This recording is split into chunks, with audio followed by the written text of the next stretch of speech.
तो hello everyone, commerce तुम्हें प्रणाम में आप सभी लोगों का पुनः स्वागत। वंदन अभिनंदन। Today we will discuss the point is reconstructions, पुनर्निर्माण या पुनर्गठन। एमलगमेशन का बड़ा इंपॉर्टेंट टॉपिक है। थियोरेटिकल क्वेश्चंस बहुत इसमें से पूछा करता है। पुनर्निर्माण क्या होता है, पुनर्गठन क्या होता है, इस पर आज हम लोग जो है चर्चा करेंगे। देखिए, जैसे नाम से ही क्लियर है, रिकंस्ट्रक्शन पुनर्निर्माण। पुनर्निर्माण का मतलब होता है कि जब किसी भी कंपनी को दोबारा से खड़ा किया जाए, उसी स्ट्रक्चर को दोबारा रिस्ट्रक्चर किया जाए, उसी को हम लोग बोलते हैं रिकंस्ट्रक्शंस। यानी कि कहने का मतलब कि जब वही पुरानी शराब को नई बोतल में भर के बेचा जाता है तो उसको हम लोग बोलते हैं रिकंस्ट्रक्शन। यानी कि प्रोडक्ट वही होता है, मैनेजमेंट वही होता है, अंदर की जो रिकंस्ट्रक्शंस होती हैं वो वही होता है, बट ऊपर से उसका कवर चेंज कर दिया जाता है, तो उसको हम लोग बोलते हैं रिकंस्ट्रक्शंस। यानी कहने का मतलब क्या होता है कि रिकंस्ट्रक्शन का अगर मैं मीनिंग की बात करूं तो फाइनेंशियल जो भी हमारे पास स्ट्रक्चर होता है उसको रीअरेंज करना ही हमारा रिकंस्ट्रक्शन कहलाता है। इसके अंतर्गत कंपनियों की संपत्ति और दायित्वों को उनके उचित या संशोधित मूल्य पर लाया जाता है। जो भी इकट्ठी की गई हानियां होती हैं या फिक्टिटियस एसेट्स होती हैं उनको राइट ऑफ कर दिया जाता है। इनका जो ऑब्जेक्ट होता है वो कॉम्बिनेशन ना करके, एक दूसरे को ना मिला के, इसमें जो एग्जाइटिंग कंपनी होती है उसी कंपनी की कैपिटल स्ट्रक्चर को दोबारा रीअरेंज करते हैं, रिकंस्ट्रक्शन करते हैं, रीऑर्गेनाइज करते हैं।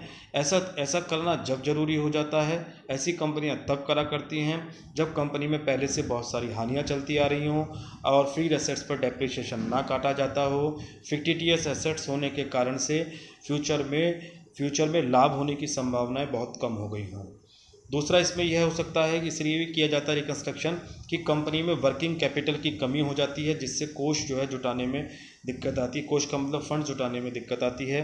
कंपनी के जो भी हमारे एसोसिएशन होते हैं, मेमोरेंडम ऑफ एसोसिएशन और आर्टिकल एसोसिएशन बनाए जाते हैं, तो मेमोरेंडम ऑफ एसोसिएशन में चेंज नहीं होता है।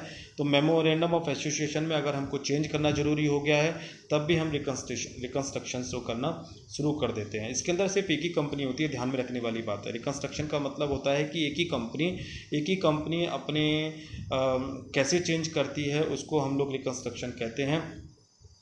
एक ही कंपनी इसमें बंद हो जाती है और बंद करने के बाद उसे ही फिर दोबारा से खड़ा किया जाता है, तो उसको हम लोग बोलते हैं रिकंस्ट्रक्शंस। स्टेप बाय स्टेप हम लोग देखिए इसमें डिस्कशन करेंगे। तो कह भी रहा है, देखिए, रिकंस्ट्रक्शन का मतलब होता है रीऑर्गेनाइज ऑफ फाइनेंशियल स्ट्रक्चर, वित्तीय संरचना का दोबारा से व्यवस्था करना, उसको हम लोग रीऑर्गेनाइजेशन कहते हैं। ये दो तरीके के होते हैं, इंटरनल रिकंस्ट्रक्शन और एक्सटर्नल रिकंस्ट्रक्शंस। इंटरनल रिकंस्ट्रक्शन का मतलब हो गया आंतरिक पुनर्निर्माण और एक्सटर्नल रिकंस्ट्रक्शन का मतलब हो गया बाह्य पुनर्निर्माण। आंतरिक पुनर्निर्माण का मतलब होता है कि रिडक्शन इन शेयर कैपिटल, अंश पूंजी में जब हम कमी कर दें अपनी में, और अंश पूंजी का पुनर्पूंजीकरण, पुनर्गठन करें, रिकैपिटलाइजेशन और रीऑर्गेनाइजेशन ऑफ शेयर कैपिटल करें, तो इसे कहते हैं हम लोग आंतरिक पुनर्निर्माण। बाह्य पुनर्निर्माण क्या होता है? To wind up of an exciting company and to establish a new company for the purchase of its business. कह रहे हैं कि जब किसी भी कंपनी जो चलती हुई आ रही है उसको समाप्त कर देते हैं और उसके बिजनेस को परचेज करके एक नया बिजनेस खोल दिया जाता है।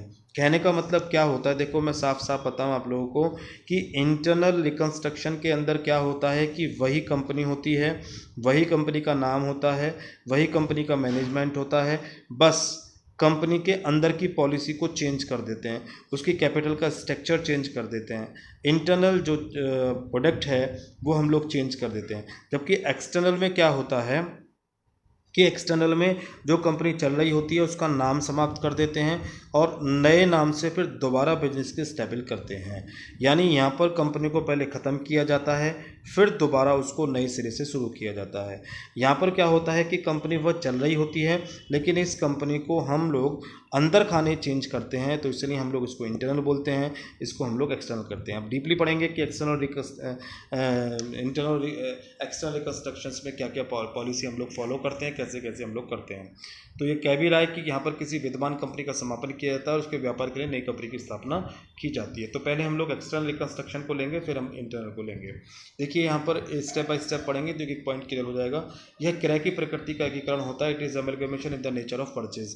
कई बार क्वेश्चन क्वेश्चन पूछा गया है कि रिकंस्ट्रक्शन के अंदर हमारे पास अमलगमेशन कौन सा होता है। तो अमलगमेशन हमने दो नेचर का पढ़ा है, एक तो नेचर ऑफ मर्जर पढ़ा है और एक नेचर ऑफ परचेज हम लोगों ने पढ़ा है। तो ध्यान रखना है कि जो एक्सटर्नल रिकंस्ट्रक्शन होता है, एक्सटर्नल रिकंस्ट्रक्शन जो होता है वो हमेशा कौन सी नेचर का होता है, परचेज वाले नेचर का होता है, क्रय की प्रकृति का होता है। अब तुम्हें दिमाग में रख लेना चाहिए कि अगर ये परचेज नेचर ऑफ परचेज वाला होता है तो सब कुछ ट्रीटमेंट जो होगा वो नेचर ऑफ परचेज जैसा ही हो जाएगा। इसका मतलब ये हुआ कि एक्सटर्नल रिकंस्ट्रक्शन कुछ नहीं होता है, amalgamation in the nature of purchase जैसा ही हो जाता है।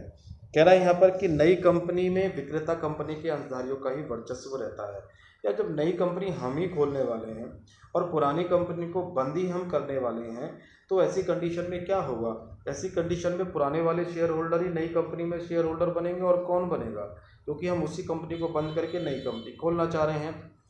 कह रहा है कि इस प्रकार के रिकंस्ट्रक्शन में एक विक्रेता कंपनी तथा एक क्रेता कंपनी होती है।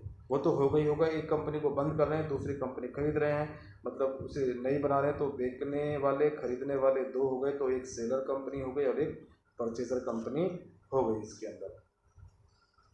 कह रहा है फिर नेक्स्ट पॉइंट है कि ऑब्जेक्ट क्या है, एक्सटर्नल रिकंस्ट्रक्शंस का ऑब्जेक्ट क्या होता है।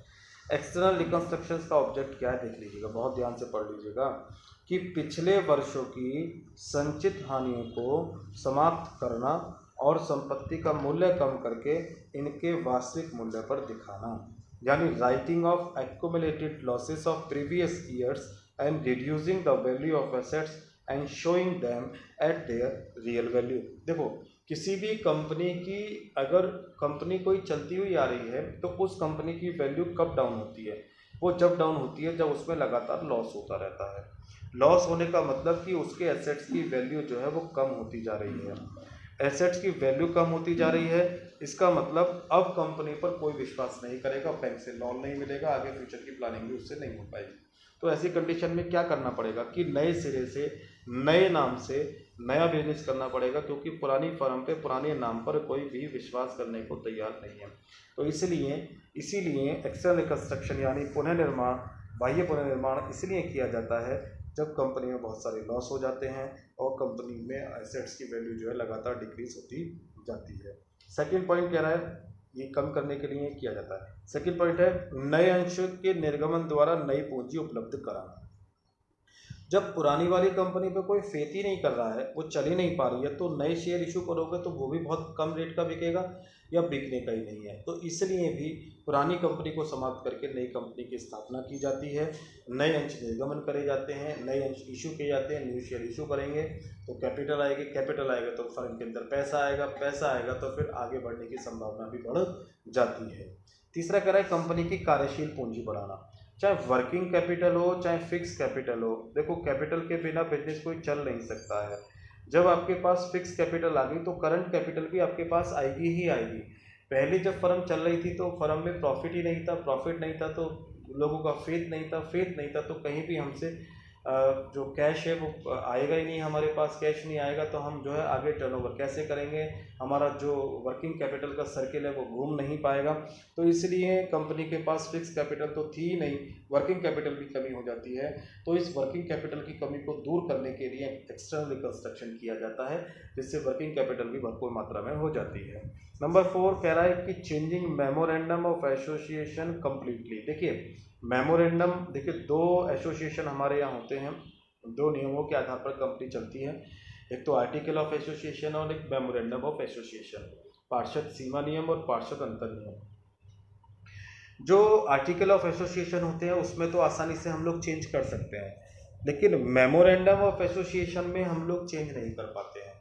यानी कंपनी का स्थान, कंपनी की कैपिटल, कंपनी के मैनेजर, कंपनी के ऑब्जेक्ट क्लाउज, ये सारी जो चीज़ें होती हैं ये हम लोग चेंज नहीं कर पाते हैं। अब हमें चेंज करने के लिए दो तरीके हैं, या तो कंपनी को समाप्त करके दोबारा कंपनी बनाया जाए तब ऑब्जेक्ट बदल सकता है, तब कंपनी के मेमोरेंडम ऑफ एसोसिएशन में चेंज हो सकता है, या कोर्ट डिसीजन दे तब मेमोरेंडम ऑफ एसोसिएशन में चेंज हो सकता है। कोर्ट में हम लोग लेके नहीं जाना चाहते हैं, तो ऐसे में मेमोरेंडम ऑफ एसोसिएशन में चेंज होगा कैसे। तो मेमोरेंडम ऑफ एसोसिएशन में चेंज करने के लिए आपको करना क्या पड़ेगा, आपको सिर्फ और सिर्फ इस एक्सटर्नल रिकंस्ट्रक्शन करना पड़ेगा, कंपनी को बंद करके दोबारा ओपन करना पड़ेगा, तब जाके जो है पूरा हो पाएगा। नंबर 5 है कंपनी के उद्देश्य में परिवर्तन करना, changing the object of company.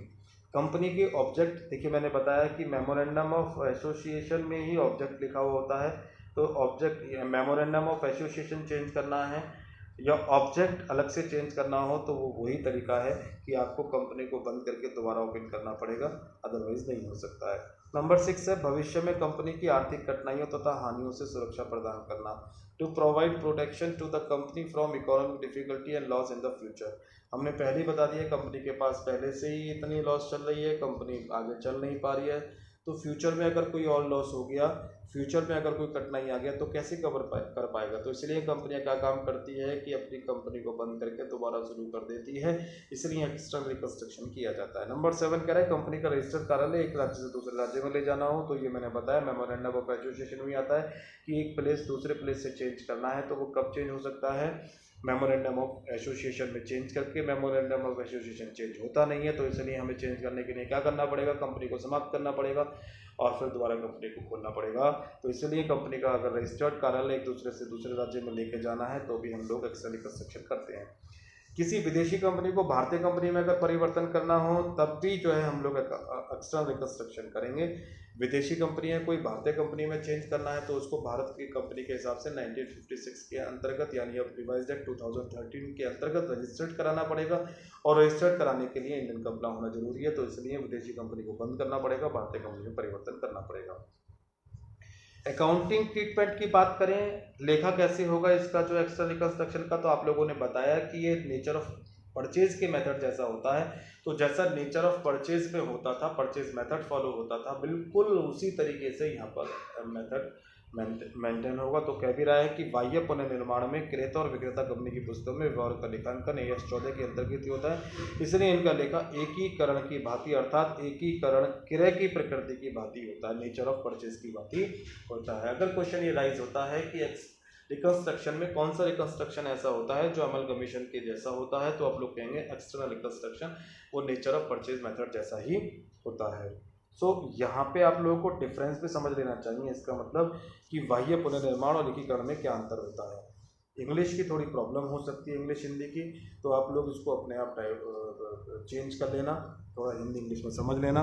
मैं आपको यहाँ पर समझा देता हूँ कि एक्स्ट्रा रिकंस्ट्रक्शन और amalgamation in the nature of purchase में क्या डिफरेंस होता है। तो देखिए एक्स्ट्रा रिकंस्ट्रक्शन कह रहा है केवल एक ही कंपनी शामिल होती है, यही बंद होती है और यही फिर जो है पुनः खुल जाती है, जबकि एमलगमेशन के लिए 2 या 2 से अधिक कंपनी शामिल होती हैं, यानी 2 कंपनियां 2 से ज़्यादा कंपनियां होती हैं। एक अगर मान लीजिए 2 कंपनियां हैं, 2 कंपनियां बंद होकर नई कंपनी खुल रही है, तो यहाँ पर 1, 2 और 3 कंपनियां होगी, 2 से ज़्यादा होगा। एक कंपनी बिक रही है, एक परचेज कंपनी हो रही है, 2 कंपनी होगी। बट यहाँ पर क्या होता है, एक ही विद्यमान कंपनी है, एक ही सेलर कंपनी है, तो एक ही कंपनी रोल प्ले कर रही होती है।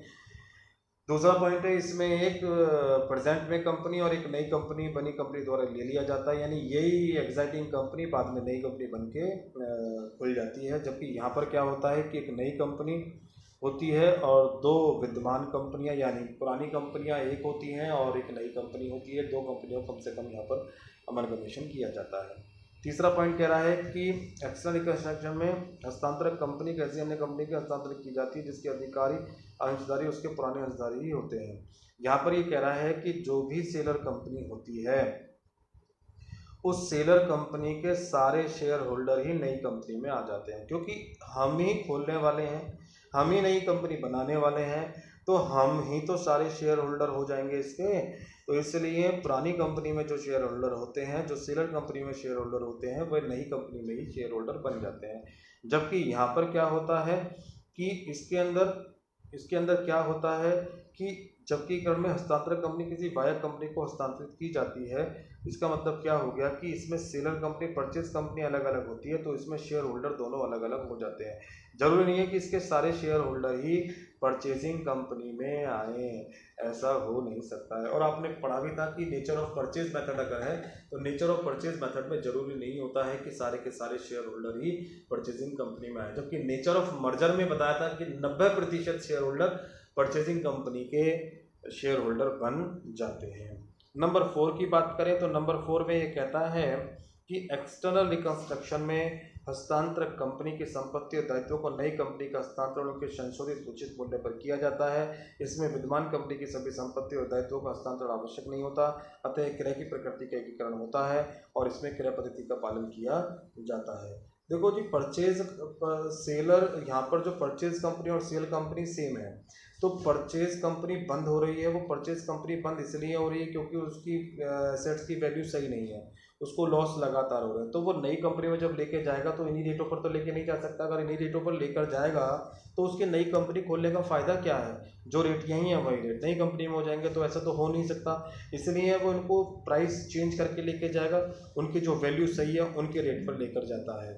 और ज़रूरी नहीं है कि सारी एसेट्स को लेकर जाए, बहुत सारी इंटेंजिबल एसेट्स, बहुत सारी फिक्टिटियस एसेट्स को ख़त्म ही कर देगा वो, क्योंकि अगर ये जाएंगे तो फिर उसको लॉस शुरू हो जाएंगे। तो इसलिए यह जो ऐसा होता है, ऐसा जो होता है ये नेचर ऑफ परचेज मेथड में होता है। इसीलिए यहाँ पर जो है नेचर ऑफ परचेज जैसा मेथड फॉलो किया जाता है। जबकि इसके अंदर क्या होता है कि सारी एसेट्स, सारी लायबिलिटीज़, सबको जो है लिया जाता है, इसलिए यहाँ पर पुलिंग ऑफ इंटरेस्ट मेथड जैसा फॉलो किया जाता है। नेक्स्ट डिफरेंस आपका है नहीं, आपका इंटरनल रिकंस्ट्रक्शन शुरू हो जाएगा। इंटरनल रिकंस्ट्रक्शन हम नेक्स्ट क्लास में समझेंगे, इसमें काफ़ी डीप बातें हम लोग समझेंगे। तो आप लोगों को डिफरेंस समझ में आ गया। रिकंस्ट्रक्शन दो तरह का है, इंटरनल रिकंस्ट्रक्शन, एक्सटर्नल रिकंस्ट्रक्शन। इन दोनों में क्या डिफरेंस होता है इसको मैं आगे डिस्कशन करूंगा। आज हमने एक्सटर्नल रिकंस्ट्रक्शन समझा। एक्सटर्नल रिकंस्ट्रक्शन में एक ही विद्यमान कंपनी होती है, वही कंपनी फिर नई खुल जाती है। ये कैसा होता है? नेचर ऑफ परचेज जैसा होता है। फिर भी दोनों में डिफरेंस क्या होते हैं, डिफरेंस हम लोगों ने आज पढ़े। इसके बाद कल हम लोग इंटरनल रिकंस्ट्रक्शन पढ़ेंगे। तो पुनः आप लोगों का बहुत बहुत धन्यवाद। आपका दिन शुभ हो, भविष्य मंगलमय हो। धन्यवाद।